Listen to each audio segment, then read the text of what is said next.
Yes, mother. Papapictura niya kanong bakod kanyan. Ah, Mama Lorana, ita ka nung... Hi! ha. Ita ka nung kay Aldo Domingo yun, may taliyapay ako. Pabulos ko na mo ka rin. Alin? Aldo Domingo. Yung ano? Yung bang pinagganuan sa bahay. Tingnan natin kung Para raw walang hindi trabaho. nakaano sa padero, chukit padero. Ipakarga mo sa truck. Oo, sa akin niya barayan, magkabarayan ko. Kahit mga 5 milyon, pwede na yun. Walang binibigay sa akin yung mga bakit sa Jadja. No? Kikita ka doon. Ikaw lang masaya. Ay, siyempre. O kailangan, meron din ako. Bang. Si Mother Dear, masyadong sigurista, no? Gagamitin daw yung truck ko, Siyempre, magbabayad magbebenta ng kalakal sa kanya lang. Siyempre. Tama ba yon? Hindi naman siguro tama yon. Magbayad naman ako. Kung Magbabayad ka. Oo, kulang pa yung kikitain mo. Kitain mo sa kalakal mo. Bayaran mo si Pong. Bagay Siyempre. yung pinaalis na doon eh. Sakay na lang daw siya, saka na lang ibulog sa daan doon. Hindi, doon sa... Ali, sa akin daw doon. Doon daw, bigyan na namin. Kaya ka na akong gabon. Hindi pwedeng yan sa daan yan. Bato-bato, mabubutas yung mga gulong ng truck. Tsaka sakyan.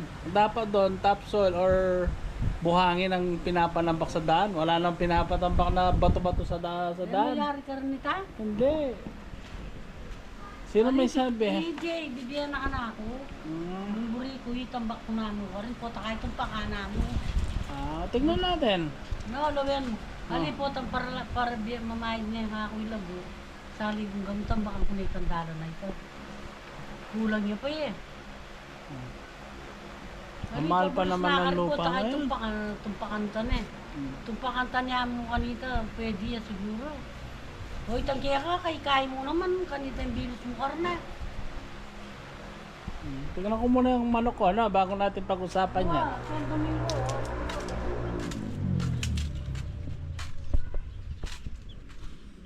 Ay, chik. Ito po yung mga sisiyo natin. 3... Hindi. Anong date na ngayon, mother? 14? 14. So, magpa 5 days na po sila. Ganyan po kaliksi yung mga sisiyo natin. So, ayan. Pinapisa po natin sila sa incubator, no? Ayan po, malulusot sila. Ayan po yung pagkain nila. Maglalagay pa po ako ng ilaw kasi para mainitan yung katawan. Kunti pa lang yung kanilang balahibo. Ayan. Ang ganda. Ito pong mga sisiyo na to, anak nung ng Rhode Island. Tapos yung Rhode Island na isa pinalay ko sa Black Astro, kaya may mga itim-itim. Tapos may along native to. So 3 klase. So ayaw kong tanggalin yung native kasi para may pambenta rin na meat. So ang plano ko dito, yung mga sisiyo lalaki, egg production sila. So yung mga native, yun yung gagamitin kong ibebenta as a meat. Yan meat. Okay. Ang gaganda. Busog sila, yun nilang tumuka. Yan So mamaya puntahan natin doon yung kanilang mga magulang, no? Wait lang. Maglalagay lang po ako ng pinawisan ako, galing akong bayan. Papalagay ako kay nanay ng damit sa likod para hindi ako ubuhin, sipunin. Mother dear, nasaan ka? Nawawala. Pakilagay sa likod mo to.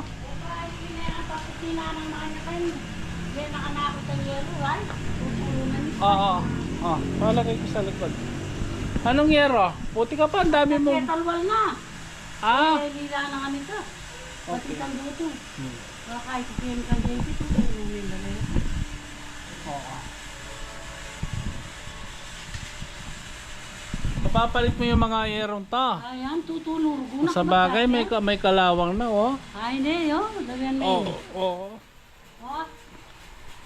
Ay, May butas na, no? Ayan na. Ay, oh, kaya tamang-tama lang yung mga pagkain po ng ating mga manok. Hindi na mabasa. Hindi mabasa kasi Balda. itong si Bumblebee, si Multicab, ginawa po nating stakan ng mga pagkain nila. So, tignan po natin, no, yung mga kung gaano ang pagkain nila, gaano karami, kung anong klase. Yan. So, dalawang klase pong pinapakain ko sa mga manok ko, no. Yung isa medyo brown na pellet pero may konting mais. Diba? May mais. Yan. Tapos ito binibigay, itong gustong gusto nila eh.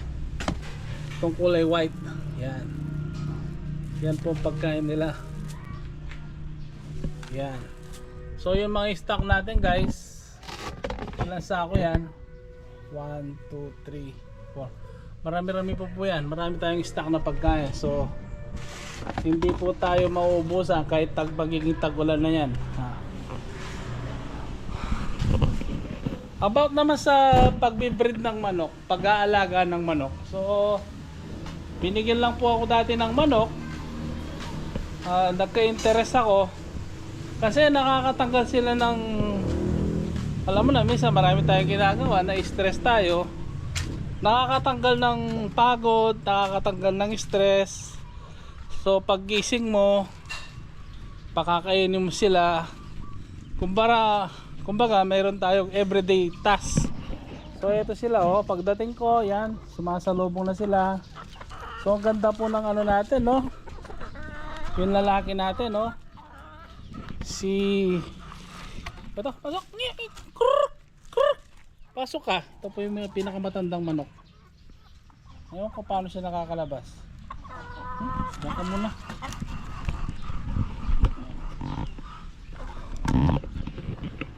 So ito po ang tawag dito, Black Astro.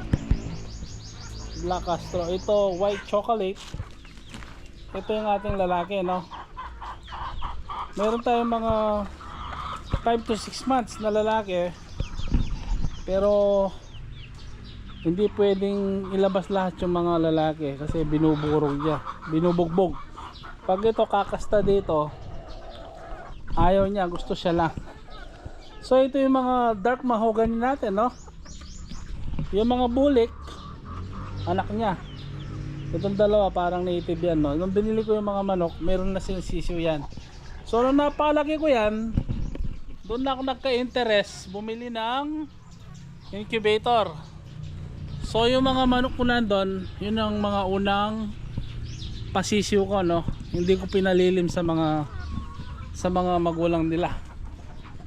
So ito po yung aking mga native, pero medyo ibang klaseng native natin sila, no?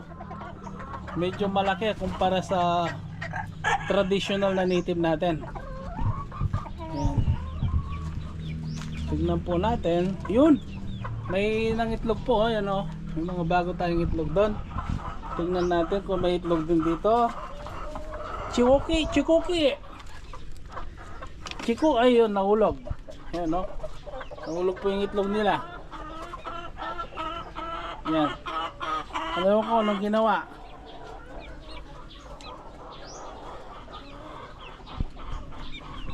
Okay. So mag-harvest tayo ng kukuha ang dalawang itlog doon. Yung dalawang itlog na yon, kukunin natin. So by the way,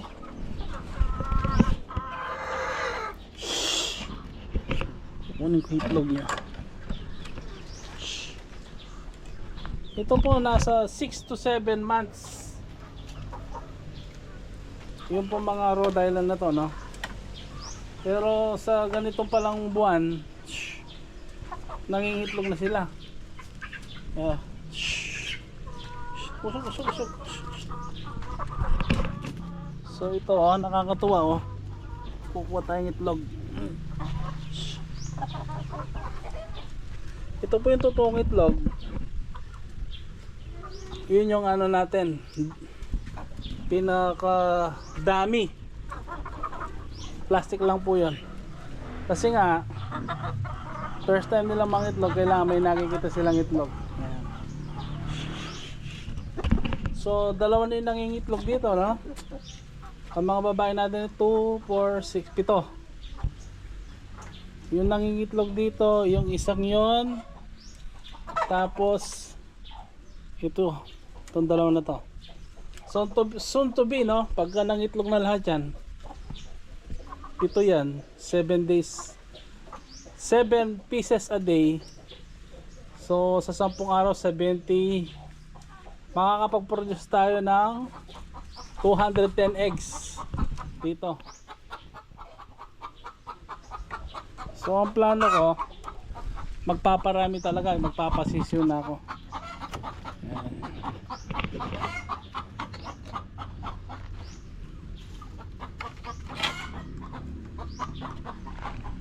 Pag naggaganyan po yung manok, ibig sabihin marabit na mangitlog. Sign po na mangingitlog siya. So back out to po tayo. Kaya lang mayroon dong isa doon eh.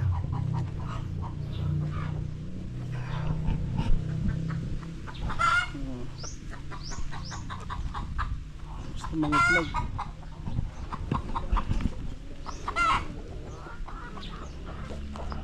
So nakakatuwa oh. Ang gaganda ng itlog nila oh.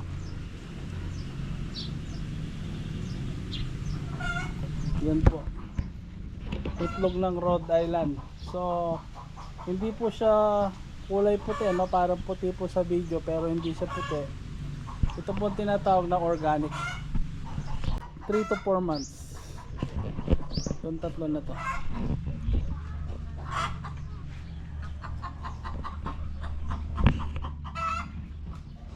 Tignan po natin yung sa kabila kung may nangitlog, no?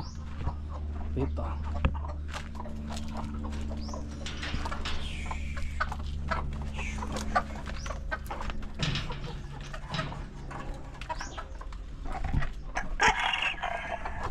May itlog ka?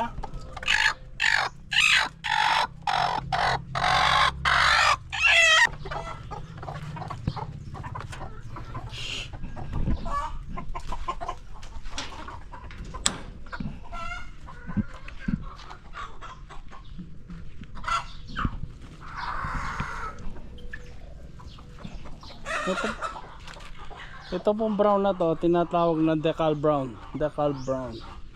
Decal brown. Uy! Tik tik tik tik tik! Ito po si Bulik oh. Dati si Shilo din po yan. Napalaki natin itong apat na to.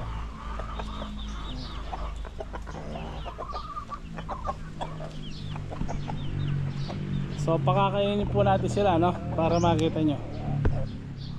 So ito po. Kumakain po sila. Ayan.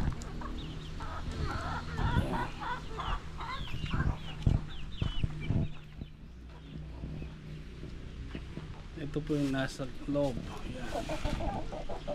Ayan.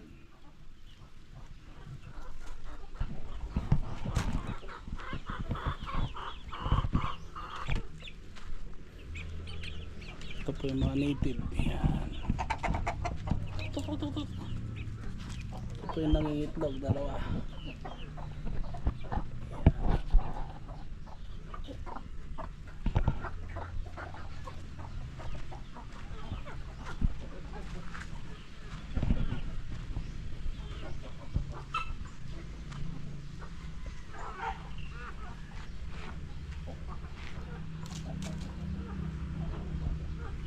Gusto rin mangitlog ng isa, oh, pumasok na rin.